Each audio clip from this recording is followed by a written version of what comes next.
Para eles, ela é uma experiência subversiva que revela ao homem sua verdadeira realidade. O mundo do sonho, da loucura, da invenção e da alteridade.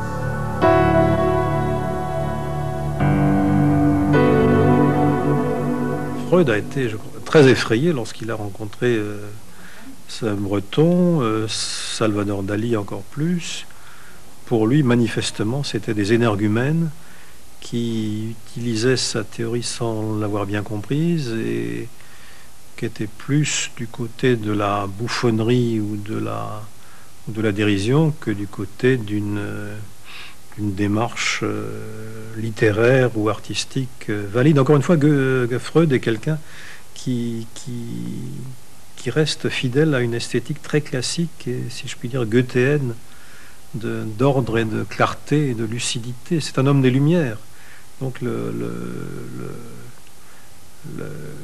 la déraison surréaliste mise en œuvre lui paraît une aberration totale. A Paris dos anos 20 muda de cara. As ruas são barulhentas, os bares iluminados. É o começo dos anos loucos. As mulheres encurtaram seus vestidos e cortaram os cabelos. Estoura um novo estilo de modernidade. A psicanálise chega com atraso ao mundo médico francês e aos salões literários. Nascem dois grupos em 1925 e 1926, a Sociedade Psicanalítica de Paris e a Evolução Psiquiátrica. Seus fundadores são muito mais os heróis de uma aventura do que os teóricos de uma doutrina. René Alendi, Eugénie Sokonika, Henri Codet, Sophie Morgenstern, Adrienne Borel, Rudolf Loewenstein, René Laforgue, Marie Bonaparte, Georges Parcheminet, Paul Schiff e Edouard Pichon. Bisneta de Napoleão e riquíssima princesa da Grécia, Marie Bonaparte vive devorada por seus problemas sexuais e pelo tédio de sua condição de alteza real. Em 1925, ela conhece Freud. Sua análise com ele a tornará uma nova mulher. Freud escreve para René Laforgue: a princesa está fazendo uma bela análise. É uma mulher fantástica e, em grande parte, um homem. Marie Bonaparte põe sua fortuna e seu poder a serviço do movimento e traduz as obras do mestre. Vai com frequência a Viena e se torna amiga da família.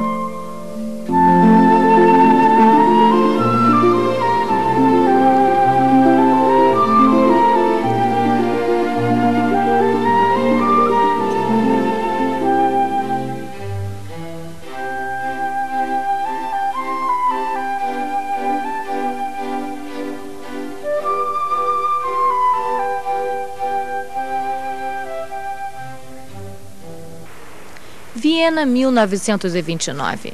Freud escreve Das Unbehagen in der Kultur. Símbolo do pessimismo freudiano, esse livro é a expressão do ódio e da agressividade que assolam a época. Os homens chegaram tão longe no controle das forças da natureza que, com a ajuda delas, seria fácil exterminarem-se uns aos outros. Terrível presságio. Freud entrega seu manuscrito à editora em novembro de 1929, uma semana após a Terça-feira Negra de Wall Street. Na Alemanha, aumentam os incidentes, criando-se um clima de medo e insegurança que favorece o nacionalsocialismo. Em janeiro de 1933, Hitler é eleito chanceler. Essa praga cai sobre um mundo que conheceu poucos anos de paz. Meu idioma é o alemão. Minha cultura e minha obra são alemãs. Considerava-me um intelectual de cultura alemã até notar o crescimento do preconceito antissemita. Desde então, prefiro dizer que sou judeu. In Berlin, wie in anderen Universitätsstädten Deutschlands, wurden undeutsche und unsittliche Bücher von den Studenten eingesammelt und öffentlich verbrannt. Mais de 20 mil livros foram jogados às chamas. Os estudantes nazistas lançam seus anátemas. Contra a exaltação de instintos corruptores de almas, entregamos às chamas os escritos de Sigmund Freud. Que progresso! Na Idade Média teriam me queimado. Hoje contentam-se em queimar os meus livros.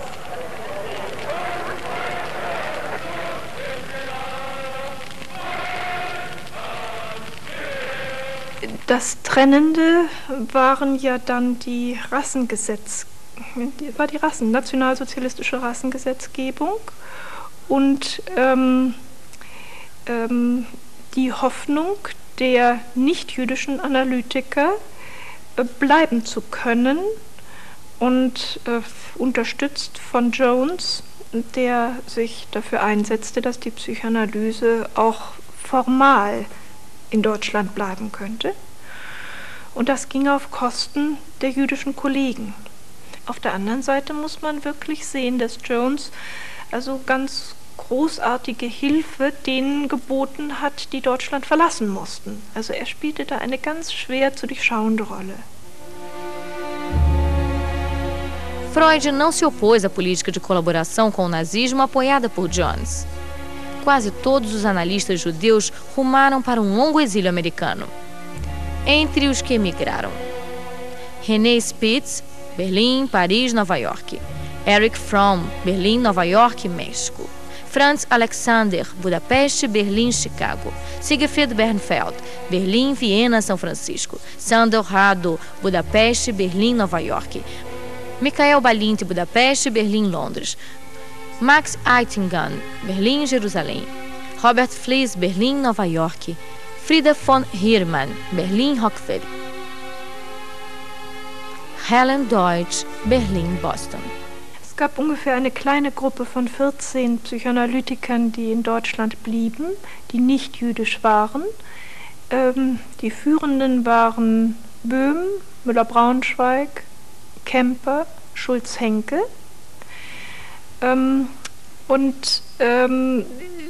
Ich möchte mal sagen, gemessen an den emigrierenden jüdischen Psychoanalytikern waren sie wirklich unbedeutend von dem, was sie geschrieben haben, von ihren geistigen Produkten her gesehen. Und es ist schwer zu sagen, aber ich denke, sie hatten einfach da auch eine Chance, sich der politischen Verhältnisse zu bedienen. Sie wären mit diesen jüdischen Rivalen und Konkurrenten nie auf einen grünen Zweig gekommen. A Policlínica de Berlim se torna Instituto Goering, nome do medíocre personagem que a dirige, Matthias Heinrich Goering, primo do marechal e organizador de uma psicoterapia arianizada. Em 1938, o Instituto Goering fica sob a proteção de Hitler. Entre os freudianos que aceitam continuar suas atividades, Felix Böhm contribui para que o homossexualismo seja associado a um desvio. Karl Miller Braunschweig defende a utilidade da psicanálise para o Estado Nacional Socialista. Werner Kemper participa do rastreamento das neuroses de guerra para a Wehrmacht. O Instituto Goering se vangloria de dar tratamento psicanalítico gratuito para pacientes de todas as classes, com exceção dos judeus. Die Terminologie der Psychoanalyse wurde verboten. Man durfte nicht von Ödipus, von Libido sprechen. Es gab eine strenge Sprachregelung. Also von daher muss man dann wirklich fragen, was ist denn nun noch psychoanalytisch an der erhaltenen Psychoanalyse? Ist denn da noch was, was psychoanalytisch genannt werden kann? Von der Judenführerei! Leute, wehrt euch! Auf nicht bei Juden!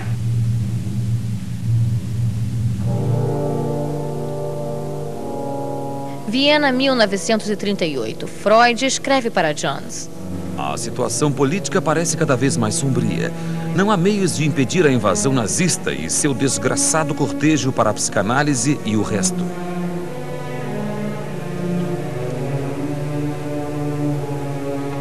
Dia 11 de março de 1938, as tropas nazistas invadem a Áustria e rompe a violência antissemita. Instala-se o reino do terror, uma mistura de expurgo ordenado pelo invasor e um terrorismo espontâneo na população local. Caçam os social-democratas e rejeitam cruelmente os judeus.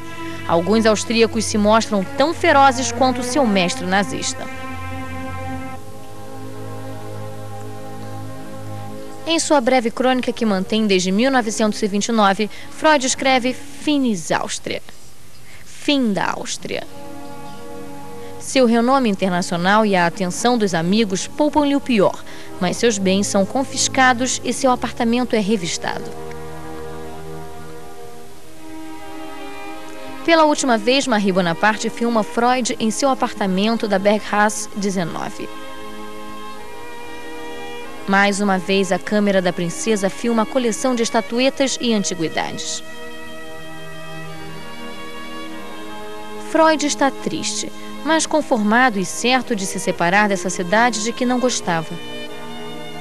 A passagem de Ana pela Gestapo o convence definitivamente a partir. Graças à intervenção de William Bullitt, embaixador dos Estados Unidos na França, e ao agrado que a princesa paga aos nazistas, ele deixa Viena no dia 4 de junho de 1938, em companhia da mulher e da filha.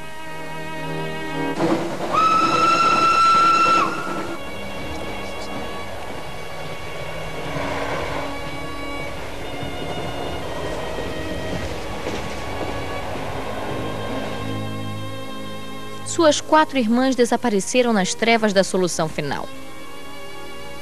Dolphy e Mitzi em Theresienstadt, Paula em Malitrostnek, Rosa em Treblinka. Freud chega a Paris no dia 5 de junho. Passa o dia no jardim do hotel particular onde Marie Bonaparte reuniu amigos. Nesse dia, Yvette Gilbert canta para ele. Le chef blond, le nez très tisse, remonton blanche gorgette. Dites, dites, dites, dites-moi, suis-je belle? Et dites, dites, dites-moi, suis-je belle, moi? Em Londres, Freud foi calorosamente acolhido pelas autoridades oficiais. Pouco depois, ele se muda com a família para o número 20 da Maresfield Garden, onde passará o último ano de sua vida.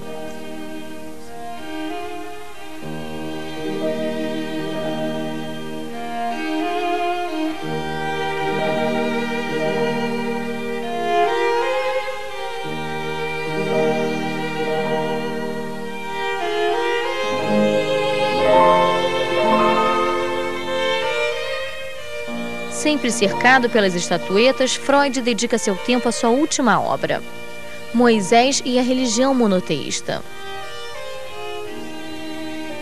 Há muito tempo ele vive obcecado pela figura do profeta que tirou os hebreus da letargia, impondo leis, indicando a terra prometida e ensinando uma nova espiritualidade.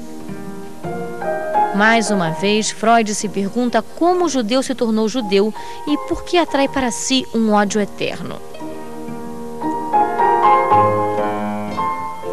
Sem poder se locomover por causa do câncer, ele pede à filha Ana que leia trechos do livro durante o Congresso de Psicanálise em Paris, em julho de 1938, em que se reuniram pela última vez antes do exílio todos os psicanalistas europeus.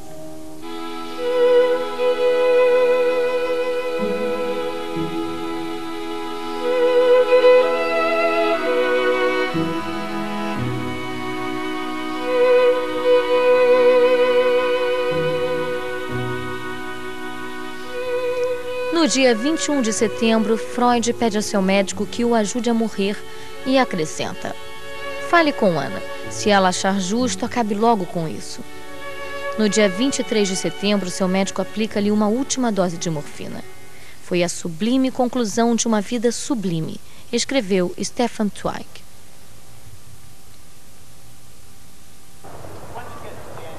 A chegada dos vienenses a Londres cria uma situação complexa. Acentua a rivalidade entre Anna Freud e Melanie Klein sobre a análise de crianças e gera um confronto entre analistas cujas práticas e costumes diferem uns dos outros. Chamam de grandes controvérsias as conversas de 1940 a 1944 entre freudianos de todas as tendências reunidos na escola inglesa. Enquanto bombas alemãs rasgam o céu, as grandes controvérsias continuam. Já que a guerra deve dar à luz um mundo diferente, os ingleses e exilados vienenses explodem as divergências sobre a prática e a formação dos analistas. Ao fim da guerra, a batalha inglesa termina com um acordo entre os diferentes protagonistas. Analisado por James Strachey, formado por Melanie Klein, Donald Woods Winnicott lidera o grupo dos independentes. Pediatra, ele se interessa essencialmente pela infância e pelo modo como ocorre a transição entre o mundo da fantasia e o da realidade. Em 1945, Marie Bonaparte retoma suas atividades na Sociedade Psicanalítica de Paris. Tirânica e voltada para o passado, ela não ocupa mais a mesma posição diante da emergência da nova geração. La France va être très forte à partir de 1945 face à l'école anglaise, parce que toute l'Europe continentale est vidée des sociétés analytiques. Donc, bien entendu, à partir de 1945, ça n'existe plus en Allemagne, en Autriche, en Hongrie et dans tous les autres pays. L'Italie a été laminée, elle aussi, par le fascisme. Donc là, la France va être même le premier et le seul pays du continent à avoir une puissance psychanalytique face à l'école anglaise et face à l'école américaine. Et c'est ce qui explique qu'elle va conquérir une partie du monde latino-américain. Donc la puissance française, c'est 1945. Et avec évidemment deux grands personnages, Françoise Dolto, qui émerge à partir de 1938, et Lacan à partir de 1932. Mais leur parcours, dans l'histoire des générations mondiales de la psychanalyse, ils sont contemporains de Winnicott, donc de ce qu'on appelle la troisième génération psychanalytique, c'est-à-dire ceux qui n'ont pas connu Freud. Psiquiatra de formação, marcado pelo surrealismo e pela filosofia alemã, Jacques Lacan será o último dos grandes intérpretes do pensamento freudiano. Ele fez escola não só na França, mas na Europa e no continente latino-americano.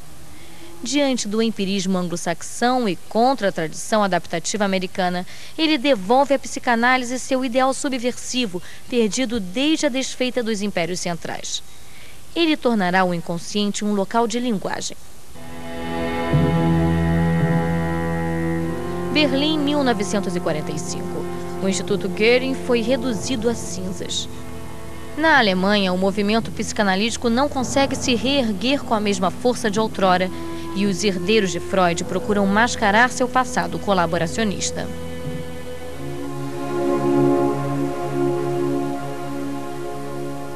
A onda nazista forçou os discípulos de Freud a modificar sua teoria impregnada de metafísica e pessimismo. Eles transformaram a psicanálise em uma teoria americana da adaptação do indivíduo à sociedade. Tornando-se americanos, os freudianos europeus adotaram uma nova identidade. Vencidos e muitas vezes humilhados, eles quiseram se integrar a esse mundo que os acolhia, a América puritana e pragmática. Inventaram novos conceitos que os remetiam à imagem de seu desejo de assimilação e integração. Poliglotas não tiveram dificuldades em falar bem inglês, mas conservaram o sotaque de seu idioma materno como sinal de uma saudade nunca extinta. Distressing experiences in childhood may set up patterns which in later life will produce mental conflicts. Praticada por médicos, a psicanálise americana exaltava o ideal higienista e religioso do homem saudável em um corpo saudável. Ela valorizava o culto do eu, mas procurava salvar o homem das ilusões de um narcisismo destruidor. Quis erradicar a loucura, a marginalidade, a neurose cotidiana, para se converter numa terapia da felicidade individual a serviço da livre iniciativa. A partir de 1970, ela vivia um verdadeiro declínio. Frágil e empírica demais, além de presa ao saber médico, ela não resistiu ao poder da farmacologia que pensava curar com pílulas a melancolia da alma e as desgraças da sociedade. The last book that he ever wrote, the outline of psychoanalysis, which he didn't finish, lived to finish, in the outline of psychoanalysis, Freud writes, and most people have never gotten to this point, that the time may come, he said, when the psychoanalytic therapy, the couch and all that, will be supplanted by something else. And the day may come when there will be medication which will not just make you feel better, like having, you know, a bottle of wine, but really make a genuine change in your mind. And this may come. And when it comes, then perhaps psychoanalysis, which is expensive and slow and lasts long, will be supplanted by this new technique. But even if Freud is right in this speculation, I will still think that what he says about human nature at work, which is incomplete the way he puts it, is still, you know, the best way to look at it. Absolutely.